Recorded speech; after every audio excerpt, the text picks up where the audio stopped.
Get out right now before I call the police. The white receptionist's voice echoed across the luxury hotel lobby as she pointed angrily at the black man and his little daughter. Gasps filled the air. Guests stared. The man didn't say a word. He just held his daughter's hand and walked out quietly. What no one knew was that man owned the entire hotel, and in just 10 minutes, he would come back and fire every single one of them. The marble floors of the Ivory Crest Hotel gleamed under the chandelier lights as guests in designer clothes breezed through the lobby. At the center of it all stood a tall, well-built black man in a plain hoodie and jeans, holding his daughter's hand. She was just 9, with curly hair tied in 2 puffs and eyes that sparkled with joy. They weren't dressed like the usual rich crowd, but they didn't need to be, because this man, Mr. Jordan Myles, owned the hotel. Daddy, is Chef Marie working today? I want the chocolate muffins. Zoe beamed. Jordan smiled at his daughter. Let's find out. As they stepped up to the reception desk, the white receptionist narrowed her eyes. She stood up slowly, pressing her red-painted nails into the desk like claws. Excusez-moi, Jordan said kindly, is Chef Marie? Get out, she barked, loud enough to silence the lobby. Jordan blinked. I'm sorry. You heard me. This is a high-end hotel. We don't allow people like you to just walk in from the streets. Gasps echoed around them. Guests stopped mid-step. A few pulled out their phones. Zoe's hand tightened around her father's. Her voice trembled. Daddy, what's happening? Jordan leaned down and whispered, Nothing you need to worry about, baby girl. The receptionist snapped her fingers at the nearby security guard. Do your job. Get them out of here. The guard, a heavy-set man in uniform, marched over with authority. Sir, I'm going to need you and your daughter to leave the premises. Now. Jordan straightened up. His eyes were calm, but behind them was a quiet fire. I'm not causing any trouble. I just stopped by to see someone in the kitchen. The guard sneered. The kitchen isn't open to the public. If you don't leave now, we'll have to involve the police. Jordan locked eyes with him. You want to call the police on the owner of this hotel? The receptionist scoffed. Owner of this place? Please, that's rich. She laughed loudly, shaking her head. The only thing you own is probably a beat-up car outside. Zoe's face dropped. But Daddy, this is your hotel. Tell them. He looked down at her, placed a hand on her shoulder, and whispered, Sometimes it's better to let people show who they really are. Without another word, Jordan turned around and calmly walked out with his daughter. As the doors closed behind them, the receptionist smirked, proud of herself. But what she didn't know was this. In just 10 minutes, the man she humiliated would return not as a stranger, not as a guest, but as the CEO and owner of the entire hotel chain. And when he did, no one's job would be safe. Outside the hotel, Jordan Myles stood quietly beside his black SUV, holding Zoe's hand. The wind blew softly, brushing her braids across her face. She looked up at her father, confused, hurt, and on the verge of tears. Daddy, why didn't you tell them who you are? She whispered. Jordan knelt beside her and wiped her cheek gently. Because, Zoe, sometimes people need to see what they look like when no one is watching. That's when the truth comes out. She blinked, but they were mean. They were, and they'll learn today. He picked up his phone, dialed a number, and held it to his ear. James, he said calmly, I need you and the board at the hotel. Emergency meeting. 10 minutes. We're going to do a little cleaning. As Zoe climbed into the back seat, Jordan reached into the glove box and pulled out his tailored navy blue blazer, the one he wore at every press conference, charity gala, and business interview. He buttoned it up slowly, staring at the hotel doors in the distance. Inside the hotel lobby, the receptionist still wore her smug grin. People like that are always trying to sneak in, she told the security guard. No ID, no reservation. Probably thought this was a bus station. The guard chuckled. He almost fooled me with how calm he was. But yeah, the hoodie gave it away. Neither of them noticed that a silver luxury van had pulled up outside the entrance. From it stepped four well-dressed men in suits, board members of the Ivory Crest Group. One of them, James, walked in with purpose. The moment he entered the lobby, he noticed the mood. He also noticed Jordan's portrait hanging just behind the reception desk. The receptionist greeted him with a half smile. "Good afternoon, sir. Do you have a reservation?" He raised an eyebrow. "I'm here to meet Mr. Jordan Myles. He should be here by now." She laughed. "Oh, that man? We just threw him out. He was causing a scene with his little daughter, pretending to be someone important." James blinked. "You, what?" She smirked. "Don't worry. We handled it. Some people just can't accept that this isn't their space." At that moment, the front doors opened again.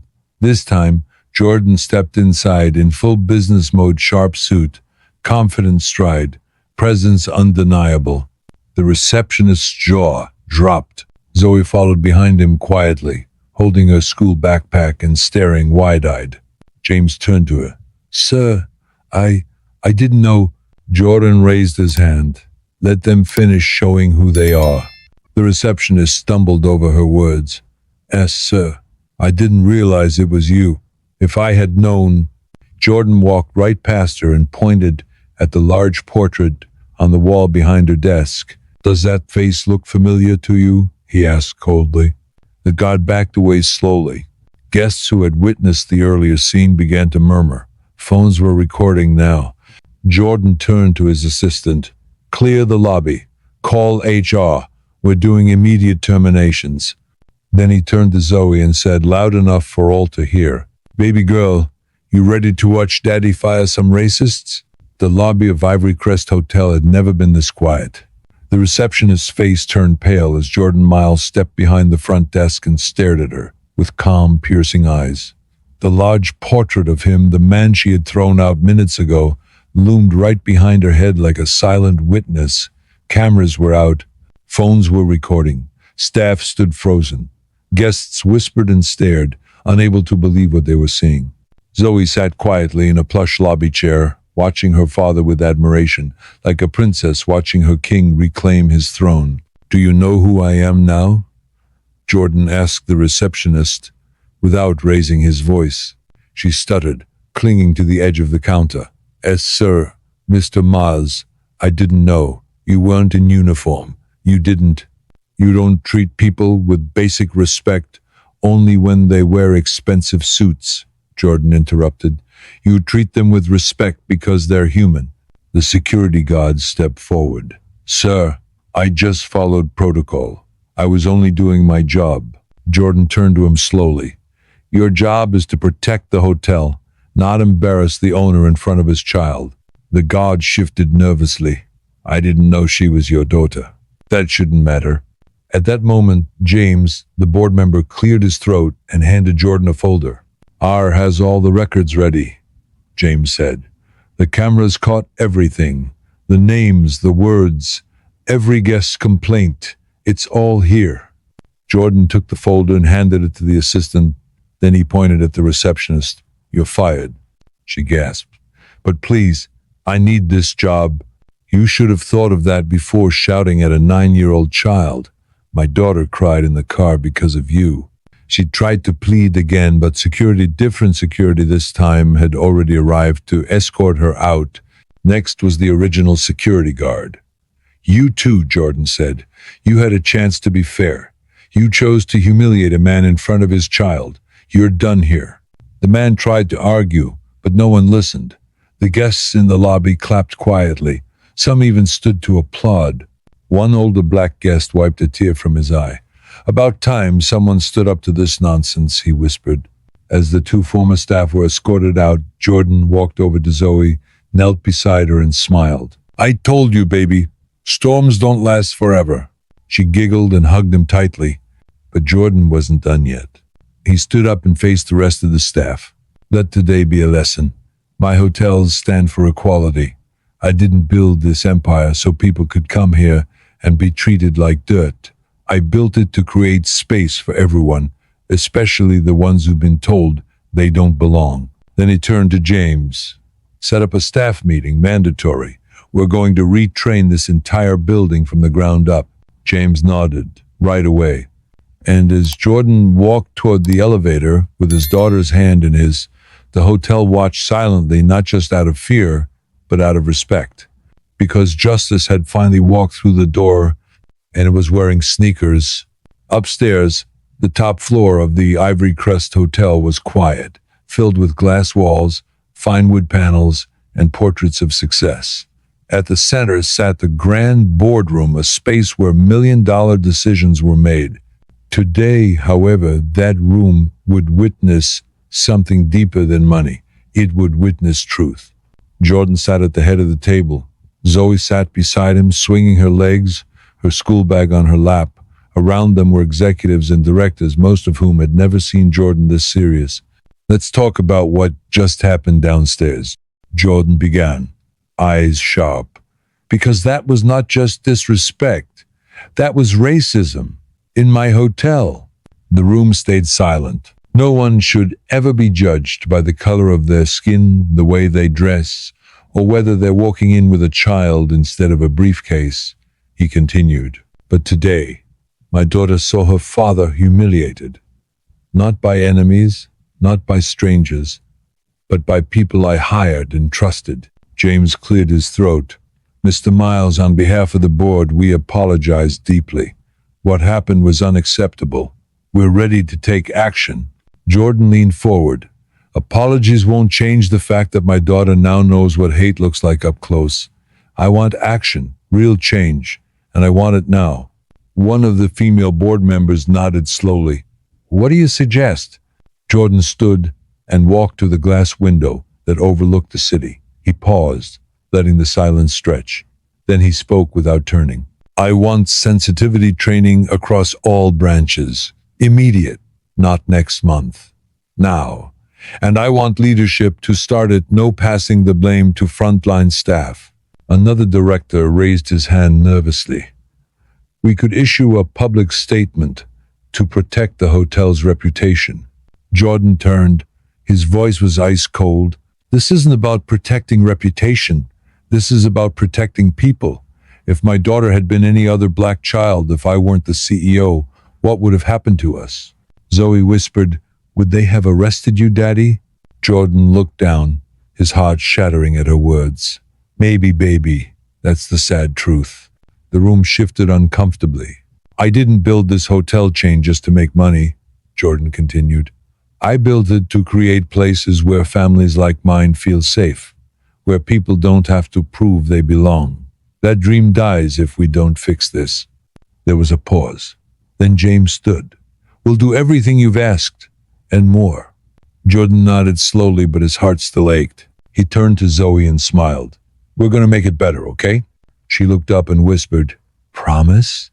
He squeezed her hand. Promise. Downstairs, news was already spreading. The receptionist video had hit social media. People were commenting, sharing. Outrage was growing. But upstairs, in that glass room, a father wasn't just fixing a business, he was fighting for his daughter's future. By the next morning, the internet had exploded. A shaky phone video taken by a hotel guest had been uploaded with the title, Black CEO kicked out of his own hotel, watch what he did next. It had over 2 million views in 12 hours.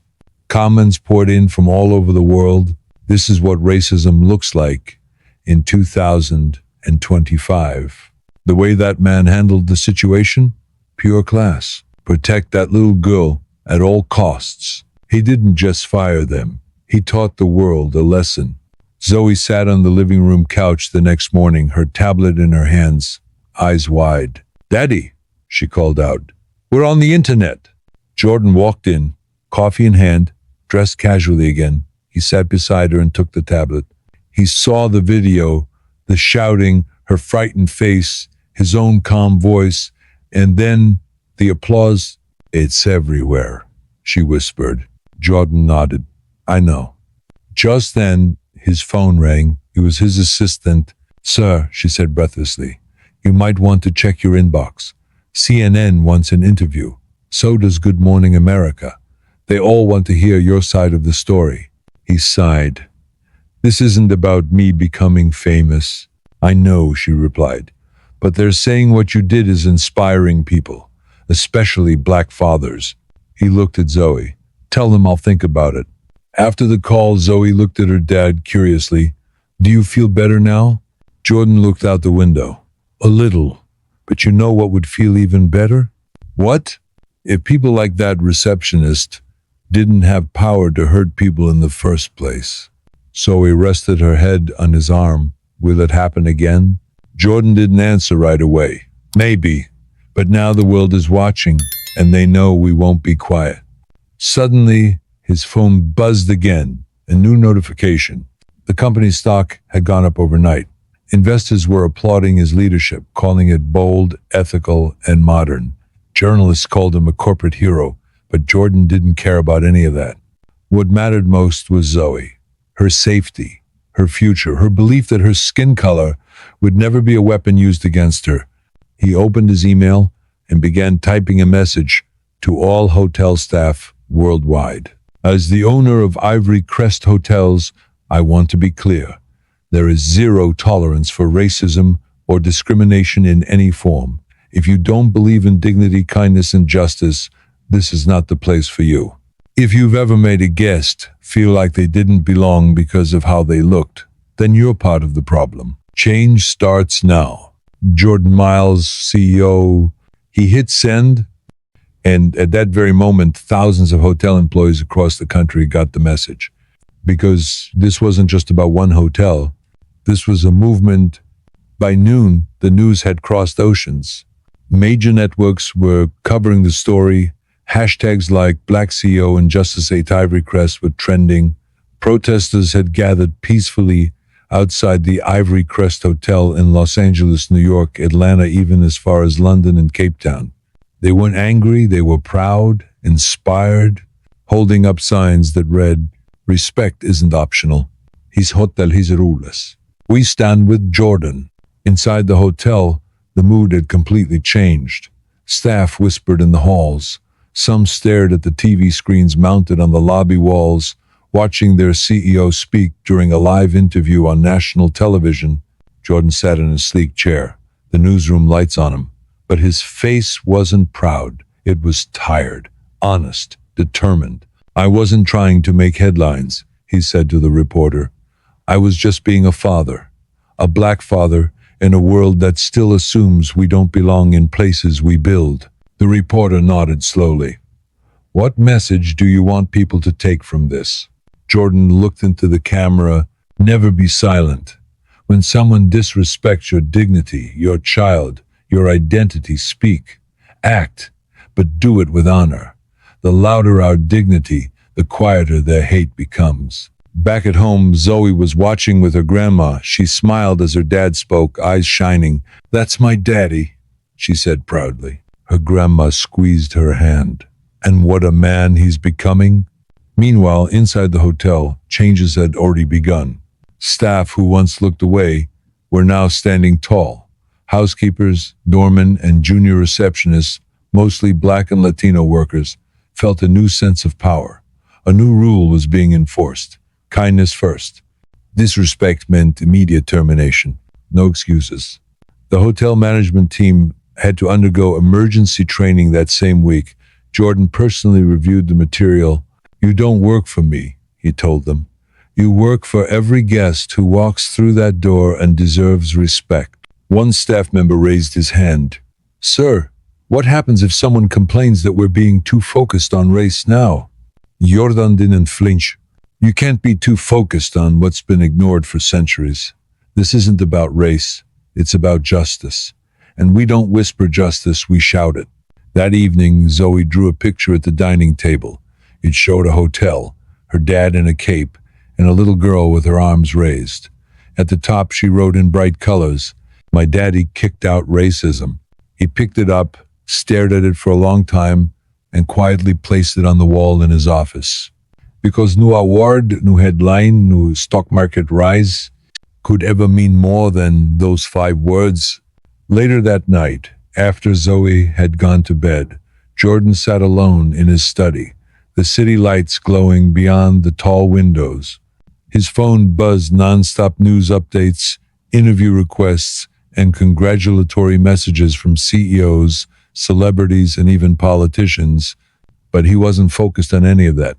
In his hands, he held an old photo, crumpled edges, faded colors, a photo of himself at 13 years old, standing outside a hotel, holding his mother's hand, eyes red from crying. That day came flooding back. He and his mom had walked into a fancy hotel lobby, not to stay, just to ask for directions. They were on their way to a church conference in a strange city, and they were lost. But the white man at the front desk had yelled at them to leave. "We don't want trouble here. Get out before I call the cops." Jordan remembered the fear in his mother's eyes, the way she gently pulled him back, the way her hand trembled as she whispered, "Let's go, baby." They left that hotel humiliated. That moment never left him, not when he started his first job washing dishes, not when he built his first small motel, not when he signed the papers to buy his first luxury hotel tower.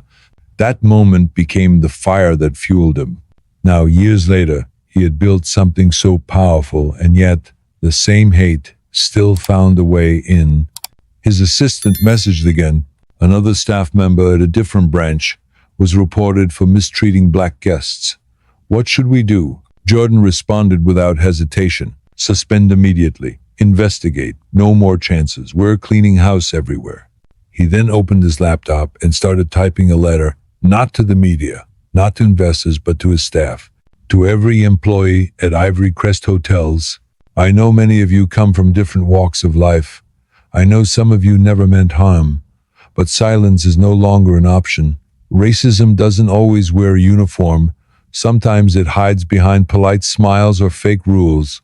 From this day on, this hotel chain will not just be known for luxury. It will be known for dignity, fairness, and courage. We rise or we fall together." Jordan Myles. The next day, thousands of staff received that email. Some cried, some cheered, some quit. Many stayed ready to stand beside their CEO.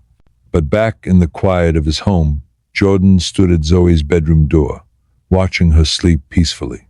She had no idea how the world was changing around her. No idea how many people were rising because of one quiet father who once got kicked out of a hotel and who now made it his life's mission to make sure no black child ever feels that small again. 1 week later, the world didn't move on. It moved with him. From New York to Nairobi, people were telling their own stories, stories of being followed in stores, talked down to in restaurants, ignored in meetings, or told just like Jordan once was, "You don't belong here." But now, something had changed. People weren't afraid to speak out. A teacher in Chicago shared the story of how she made her students watch Jordan's viral video and write letters about what respect means. A black father in South Africa posted a photo of himself and his son outside a hotel with the caption, "Not just guests, we belong." Thanks, Jordan Myles. Even former staff from the Ivory Crest Hotel began reaching out. One young Latina receptionist, who had witnessed the entire incident in silence, messaged Jordan privately. "Sir, I'm sorry. I should have said something. I froze. But watching you defend your daughter changed me. I promise from now on, I will never be silent again." Jordan replied simply, "Then I forgive you. Speak louder next time." Meanwhile, the hotel industry took notice. Other chains began revisiting their policies. Internal memos were leaked, showing that several big brands were rushing to improve employee training and customer care standards. Jordan didn't do it for attention, but the pressure he applied had started a wave of reform. At Ivory Crest, more changes were already taking root. Guests were greeted with warmth. Security was briefed to approach everyone with respect, no more assumptions based on race or clothing. Staff who once ignored discrimination were now required to speak up or face the consequences. In one branch in Houston, a black mother with 3 kids walked in to check in. The receptionist smiled at her and said, "Welcome to Ivory Crest, and thank you, your story matters here." The woman blinked, confused. "What do you mean?" The receptionist smiled, then pointed at the framed quote on the wall behind her. "We don't whisper justice, we shout it." Jordan Myles. Back at headquarters, Jordan was sitting in a board meeting. Zoe was there too, spinning slowly in a swivel chair beside him. She looked up at him and whispered, "Daddy?" "Yes, baby." She smiled. "You're like a superhero, but without the cape." He laughed softly, but inside his heart swelled. Because this wasn't about revenge anymore. It wasn't even just about justice. It was about hope, dignity, change. Zoe leaned her head on his shoulder. "Do you think it'll stay this way?" Jordan wrapped his arm around her. "I don't know," he said honestly. "But I know this. If we keep showing up, speaking out, and standing strong, they'll never forget what we stood for." And for the first time in a long time, he didn't feel like just a hotel owner. He felt like a father who had helped build a better world. A week after the incident, Ivory Crest Hotels hosted a major press event at its flagship location, the very hotel where Jordan and Zoe had been humiliated. The ballroom was packed. Cameras flashed. Journalists from CNN, BBC, and Al Jazeera filled the room. Community leaders, civil rights activists, CEOs, and hotel workers stood shoulder to shoulder, waiting for the man who had sparked a global conversation about dignity and discrimination. But no one expected who would walk up to the microphone first. It wasn't Jordan. It was Zoe. Wearing a little white dress and shiny black shoes, she climbed the stage with confidence. Her hair was in neat braids, and in her hands was a small note card. She stood on the box behind the podium so she could reach the mic. The crowd fell silent. Zoe cleared her throat. Her voice was soft but steady. "My name is Zoe Myles. I'm 9 years old. 1 week ago, someone told my daddy and me that we didn't belong. They shouted at us and made me feel like we were bad. But my daddy told me to be strong. He didn't shout back. He just walked away, and then he came back and made everything right." People in the audience began to nod, moved by the purity in her words. He said, "We have to treat people like humans, that what's outside doesn't matter as much as what's inside." And now I know something very important. Even little kids like me have power when we speak, when we stand, and when we don't let hate win. The room erupted in applause. Tears flowed from the eyes of grown men and women. Behind her, Jordan stood proudly, clapping slowly, fighting the lump in his throat. She looked back at him and smiled, then ran into his arms. He hugged her tightly, kissed her forehead, and then took the stage. Jordan spoke next, this time not just as a CEO, but as a father, a leader, and a man who had faced injustice and turned it into action. "This moment isn't about me. It's about every person who's ever been told they were too dark, too poor, too different to belong. This company now belongs to every voice that refuses to be silent, and to every child watching. Never let the world shrink your dreams." He raised Zoe's hand into the air. The cameras flashed.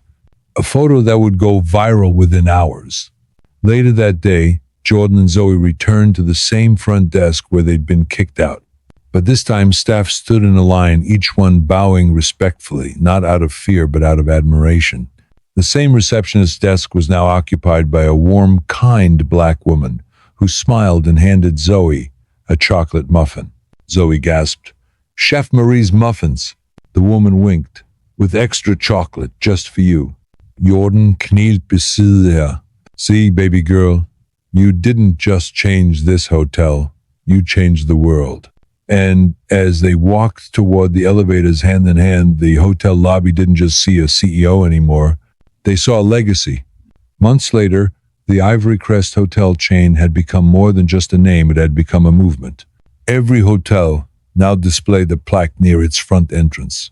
It read, "We don't whisper justice, we shout it." Jordan Myles, founder, CEO.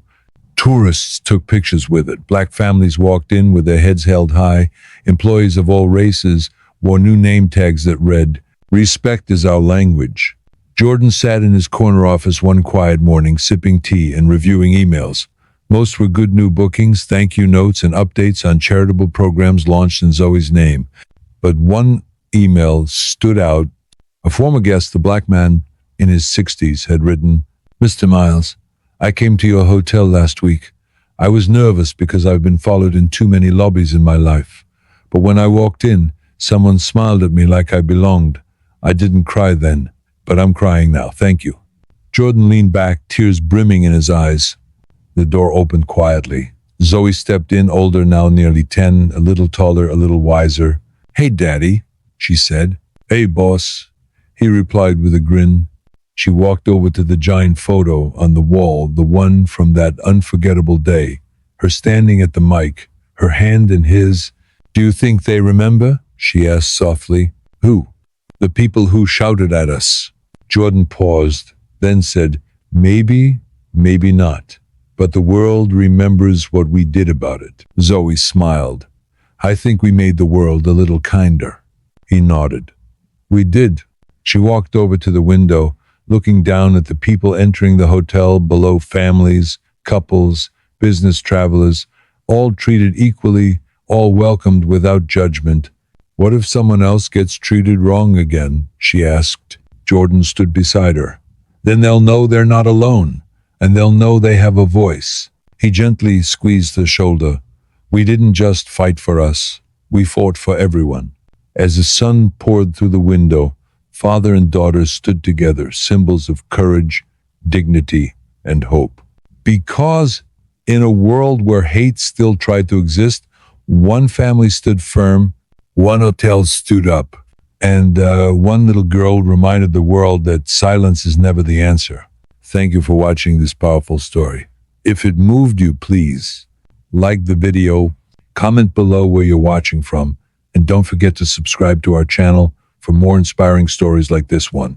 Let's keep the conversation going because respect is for everyone,